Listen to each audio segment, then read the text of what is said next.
Everyone, कैसे हो आप सभी। स्वागत है आपका अपने चैनल टीचर मेजबानी में। आई होप आप सभी अच्छे होंगे और अपनी तैयारी को बेहतर कर रहे होंगे। दोस्तों, जैसा कि आप सभी को पता है कि आज हिंदी दिवस है, तो सबसे पहले आपको हिंदी दिवस की हार्दिक शुभकामनाएं। हाँ जी दोस्तों, आज हिंदी दिवस के शुभ अवसर पे हम हिंदी की कुछ महत्वपूर्ण बातें जानेंगे जो हमारे पेपर में बनती है और इम्पोर्टेंट है। तो चलिए आज की वीडियो को स्टार्ट करते हैं। उससे पहले अगर आप चैनल में पहली बार आए हो तो चैनल को सब्सक्राइब और वीडियो लाइक जरूर करना। सबसे पहले हम हिंदी में जानेंगे भाषा के बारे में। भाषा शब्द संस्कृत में भाष धातु से बना है। हाँ जी, ये पेपर में बनता है क्वेश्चन कि भाषा शब्द संस्कृत में किस धातु से बना है, तो आपको याद रखना भाष धातु से बना है, जिसका अर्थ है बोलना या कहना। भाषा ही वह माध्यम होता है जिसके द्वारा मनुष्य अपने भावनाओं और विचारों को व्यक्त करता है। मैंने आपको क्या बताया, भाषा शब्द संस्कृत में भाष धातु से बना है जिसका अर्थ है बोलना या कहना। भाषा ही वह माध्यम होता है जिसके द्वारा मनुष्य अपने भावों और विचारों और भावनाओं को व्यक्त करता है। पंडित कामता प्रसाद गुरु के अनुसार भाषा वह साधन है जिसके द्वारा मनुष्य अपने विचारों दूसरों को भली भांति प्रकट कर सकते हैं और दूसरे के विचारों को समझ सकता है।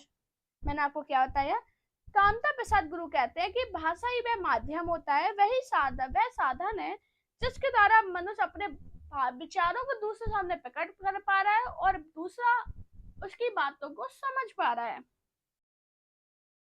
अब दोस्तों, अगर बात करें भाषा के रूप कितने होते हैं। हाँ जी, ये पेपर में बनता है, चाहे आप किसी भी एग्जाम की तैयारी कर रहे हो, ये क्वेश्चन पेपर में बनता है कि भाषा के रूप कितने हैं या भाषा का प्रकार कितने हैं। तो आप सभी को पता है, मौखिक भाषा, लिखित भाषा और सांकेतिक भाषा। ये बहुत पेपर में पूछा जाता है, भाषा के कितने रूप, भाषा के रूप कितने हैं। तो आपको याद रखना भाषा के 3 रूप है। कौन सी भाषा? मौखिक भाषा, लिखित भाषा और सांकेतिक भाषा। अगर बात करी जाए भाषा सीखने का क्रम क्या होगा, तो क्या होगा, कठिन से सरल। अब आप काफी लोग सोच रहे होंगे कठिन से सरल कैसे हो सकता। हाँ जी, जब हम लोग बचपन में थे, क्या हम लोग सारे शब्द बोल लेते थे? हर एक शब्द को बोलने में हमें बड़ी कठिनाई होती थी। आज वो शब्द हम नॉर्मल बोलते हैं, लेकिन उस टाइम क्या था, हमें कठिनाई हो रही थी। तो भाषा का जो सीखने का क्रम है वो कठिन से सरल की ओर है। अगर बात करी जाए भाषा कौशल, बहुत पेपर में बनते हैं। आप टेट, सी टेट में देख लो, सुपर टेट या किसी भी एग्जाम में देख लो, बहुत पूछा जाता है कि भाषा के कौशल कितने हैं। तो आपको याद रखना सुनना, बोलना, पढ़ना, लिखना। ये हिंदी और इंग्लिश में भी पूछा जाता है कि भाषा के कौशल कितने हैं। तो आपको याद रखना 4 है, सुनना, बोलना, पढ़ना, लिखना, जिससे हम क्या कहते हैं, शुभ पाले। हाँ जी, ये ट्रिक से आप याद कर सकते हो, शुभ पाले। एक ट्रिक है जिससे आप याद कर सकते हो भाषा के सीखने का कौशल। हाँ जी, बहुत पेपर में बनता है और बहुत इंपॉर्टेंट पॉइंट है। मैंने आपको क्या बताया, भाषा कौशल कितने होते हैं? 4 होते हैं। कौन से होते हैं? सुनना, बोलना, पढ़ना, लिखना। अब दोस्तों, हम बात करें हिंदी का विकास का क्रम क्या है। तो आप सभी को पता है, संस्कृत, पाली, प्राकृत, अपभ्रंश और हिंदी। हाँ जी, अवहट्ट मैंने इधर लिखा, काफी लोग सोच रहे होंगे मैम को जगह नहीं मिली इसी वजह से लिख दिया। नहीं, ऐसा नहीं है। मैंने ये बीच में इसलिए लगा, एक क्वेश्चन बनता है आपके एग्जाम में कि अपभ्रंश और हिंदी के बीच की कड़ी किसे कहते हैं। तो आपको याद रखना अवहट्ट को कहते हैं। मैंने आपको क्या बताया, अपभ्रंश और हिंदी के बीच की कड़ी कौन सी है? तो अवहट्ट है। और भाषा हिंदी का विकास का क्रम है संस्कृत, पाली, प्राकृत, अपभ्रंश, अवहट्ट, हिंदी। आपको याद रखना, ये क्वेश्चन बनता है, इसलिए मैंने इतना हाईलाइट करके लिखा है कि आपको याद रहे। बहुत इंपॉर्टेंट पॉइंट है, जितने भी पॉइंट है सभी इंपॉर्टेंट है, सभी पेपर पूछे गए हैं। मैंने आपके लिए स्पेशली हैंड रिटन नोट्स बनाए। हाँ जी, राइटिंग थोड़ी गंदी है, ये मानूंगी मैं, लेकिन फिर भी बहुत मेहनत से आपके लिए नोट्स बनाए हैं। इसमें आपको हिंदी से जितने भी क्वेश्चन छोटे छोटे पेपर में पूछे जाते हो, हमारे गलत हो जाते, वो गलत नहीं होंगे, मैं गारंटी देती हूँ, अगर आपने पूरी क्लास देख ली। दोस्तों, अब हम जानेंगे भाषा परिवार के बारे में। तो आपको याद रखना, भारत में मुख्यतः 5 भाषा परिवार है। कौन कौन से? भारोपीय भाषा परिवार, द्रविड़ भाषा परिवार, औष्टिक भाषा परिवार, चीनी तिब्बती भाषा परिवार या अंडमानी भाषा परिवार। अब एक क्वेश्चन बनता, जैसे आपके पेपर में बनता है कि हिंदी या उर्दू कौन से भाषा परिवार से आती है? तो आप सभी को पता है भारोपीय भाषा परिवार। भारोपीय भाषा परिवार में कौन कौन सी आएंगी? हिंदी, उर्दू, अंग्रेजी, बांग्ला, मराठी, गुजराती। ऐसी बात करें अगर द्रविड़ की, तमिल, तेलुगु, कन्नड़ वगैरह आ जाएंगी। औषधि में कौन सी आएंगी? छत्तीसगढ़ी, असम, झारखंड। चीनी तिब्बती की बात करें तो वही मणिपुर, मिजोरम, त्रिपुरा, ये सब आ जाएंगे। तो ये क्वेश्चन बनते हैं पेपर में, इंपॉर्टेंट होते हैं। सबसे पहले तो यही बनता, भारत में कितने भाषा परिवार है? तो आपको याद रखना, भारत में मुख्यतः 5 भाषा परिवार है। कौन कौन से? भारोपीय भाषा परिवार, द्रविड़ भाषा परिवार, औष्टिक भाषा परिवार, चीनी तिब्बती भाषा परिवार या अंडमानी भाषा परिवार। अब हम जानेंगे राजभाषा के रूप में हिंदी कब स्वीकार की गई। तो सबसे पहले जानें कि राजभाषा क्या होती है।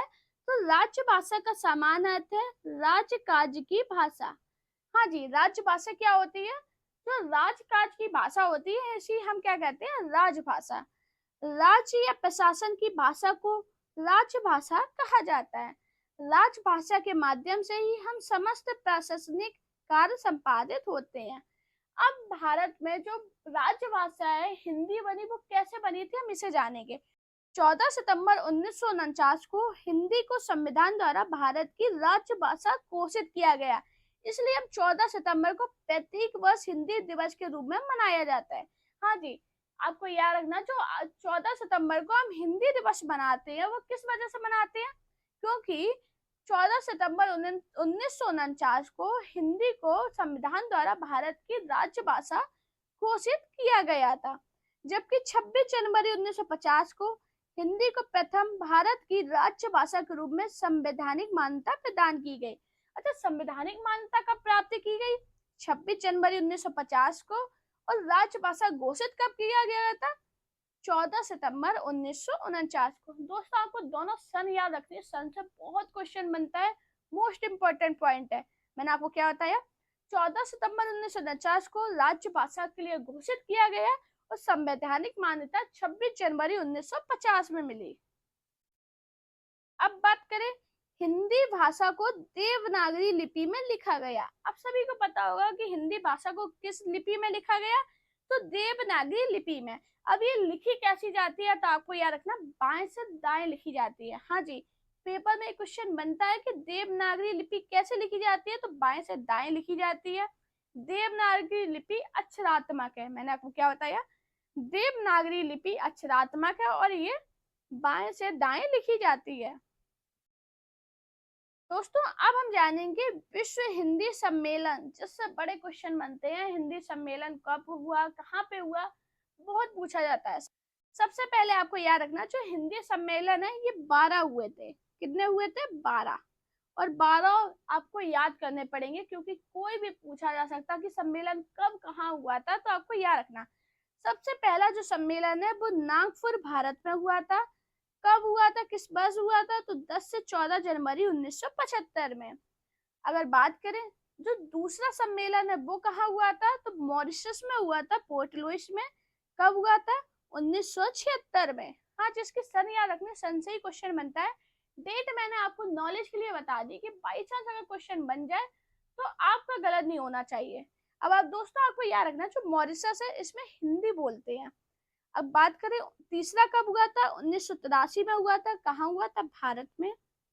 1993 में मॉरिशस में हुआ था और 1996 में स्पेन में हुआ था।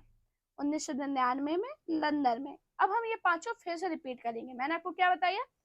1975 Nagpur, Bharat. 76 Mauritius. 83 Bharat. 93 Mauritius. 96 Spain. 99 London. ऐसे याद करने, क्योंकि आपको ये 12 याद करने पड़ेंगे, 12 पूछे जाते हैं। 2030 में कहा हुआ? सूरीनाम में। 2007 में कहा हुआ? अमेरिका में हुआ। 2012 में दक्षिणी अफ्रीका में हुआ। 2015 में भोपाल में हुआ। 2018 में मॉरिशस में हुआ और 2023 में कहा हुआ था?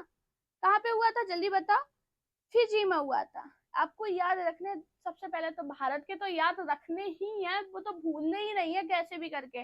डेट भी याद रख पाओ तो बहुत अच्छी बात है, नहीं रख पाओ तो फिर भी आपको याद रखना कोशिश करनी है कि आपको सन नहीं बोलनी है। सन अगर याद रखिए तो फिर भी चांस है कि आपका क्वेश्चन गलत नहीं होगा। तो देखो दोस्तों, ये विश्व हिंदी सम्मेलन है, इम्पोर्टेंट है। आप किसी भी एग्जाम की तैयारी कर रहे हो, पूछे ही जाते हैं, आपको याद करने पड़ेंगे। ये सम्मेलन बहुत इम्पोर्टेंट है। दोस्तों, आज मैंने पहली बार अपने चैनल पे अपनी हैंड रिटन नोट्स की क्लास डाली है। थोड़ी राइटिंग जरूर अच्छी नहीं है, लेकिन मुझे कमेंट में ये जरूर बताना क्लास आपको कैसी लगी है, क्योंकि इस क्लास के पीछे बहुत मेहनत की है। ये क्लास आज स्पेशल डे है, हिंदी दिवस, इसलिए आपको पढ़ा रहे हैं कि जिससे आप जानो हिंदी दिवस मनाया क्यों जाता है, हिंदी के बारे में चीजें जानो, इसलिए आपको ये पढ़ाई है क्लास। मुझे कमेंट में जरूर बताना क्लास आपको कैसी लगी है। अगर आप और मेरी हैंड रिटन नोट वाली क्लास चाहते हो तो मुझे कमेंट करना। अब हम जानेंगे अपभ्रंश के भाग। तो दोस्तों, आपको याद रखना, जो अपभ्रंश है इसके 7 भाग हैं। इन्हीं 7 भाग से 5 उपभाषाएं और 18 बोलियां निकली हैं। अब हम सबसे पहले जानेंगे 7 भाग कौन कौन से हैं। शौसैनी, खस, पैसाची, ब्राचड़, महाराष्ट्री, अर्धमागधी और मागधी, ये 7 भाग हैं अपभ्रंश के। शौसैनी से क्या निकला? पश्चिमी हिंदी, राजस्थानी हिंदी, गुजराती। खस से क्या निकला? पहाड़ी हिंदी। पैसाची से पंजाबी लहदा। प्राचड़ से सिंधी। महाराष्ट्री से मराठी। अर्धमागधी से पूर्वी हिंदी। मागधी से बिहारी, बांग्ला, उड़िया, असमिया। हाँ जी, ये बनते हैं क्वेश्चन डायरेक्ट। 7 भाग कौन से हैं, इनसे बोलियां कौन सी निकली, इनकी भाषाएं कौन सी हैं, तो आपको याद रखने होंगे। मैंने आपको क्या बताया, अपभ्रंश के 7 भाग हैं। इन्हीं 7 भाग से 5 उपभाषाएं और 18 बोलियां निकली हैं। 7 भाग कौन से हैं? शौसैनी, खस, पैसाची, प्राचड़, महाराष्ट्री, अर्धमागधी और मागधी।